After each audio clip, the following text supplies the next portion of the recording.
अस्सलाम वालेकुम। आज रनो अस टमाटर तो कोकुड़ सुन। टमाटर वक्तन फवक्तन सारनी खुश करान तो सत अगर कोकुड़ त्रोस तो वारिया मज़ लगान। तो आज बनाओ अस कोकड़स तो टमाटरस खास मज़ेदार डिश। पक्यो करो अस जल्दी जल्दी शुरू। मे बाजार ओनमुत यह टमाटर किलो थे मे गो छलित छुकित साफ कर पत् शापत सत निकरत तो बे मे कोकुड़ थोमुत तलित त्रोश त्रोश गो मे कोकड़स फकर दितमुत लेदर आबस मज तो अम तुल मे यह त्रोश त्रोश मे न्यू यह बोड़ खोल खोल बान तो अथ मज त्रे मे टमाटर यम कतरत थमित अमे पत् त्रो ये गंडाक गंडाक मे नुक नुक कतरत थोमुत यह त्रो मे ऊर बे त्रो ये कड़ित तील यह मे कोकुड़ तिलस मज तुलमुत अमी मज त्रे मे तिलस 3 क्रेंड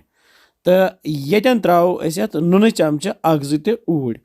तो मे जोल गैसस पे थो मे यह बन रलावोक यम टमाटर तो गंड सही पे तील ते रल अथी तो नून ते पे थोस ढकन तल थो मे गैस लोत तो लथि पे करोन 10-15 मिनटन तैयार युत काल टमाटर सनन इत कालस नी मे यम क्या रोहन फल तो बे अदरक प्यूंत यम रोहन फल तो अदरक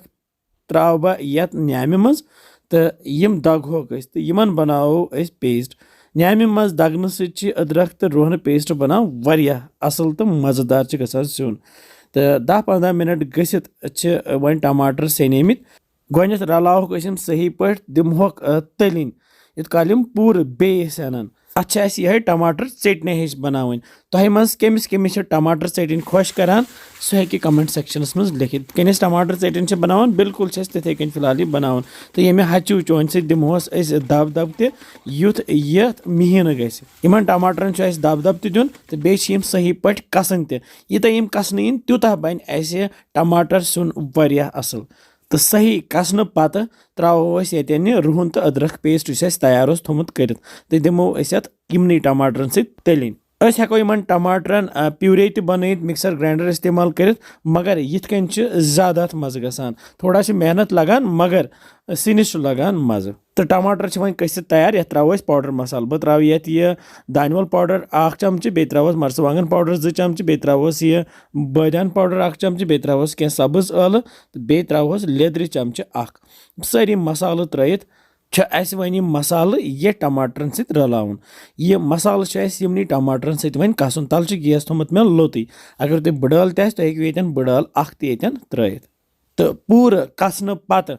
यत आब त्राउन तो बह त्रा आब लीटर 1.5 ज्यादा रस डोरा करोस न क्या बस 1.5 लीटर त्रोस अमे पत रलावो यह टमाटर ये आबस सती तो करोहन तैयार तल मे गैस थोमुत वन फुल गोथ तो युथी ये ग्रेख ये तुथी थो गैस वन लोत पे थोस ढकन तो लथि पे करोहन यह कैंसन मिनटन तैयार तो क्या मिनट गसित तुलो ढकन थोद वो रस वन मट्योमुत तो ये दिमो ये हचु चोन सत बे खलन खलन तो वन त्राउन ये कोकुड़ गोथी तलित थोमुत साइडस कुन तो यम कोकड़ पीस सारी त्रित ये मज करोन वन यह तैयार ये लगन वन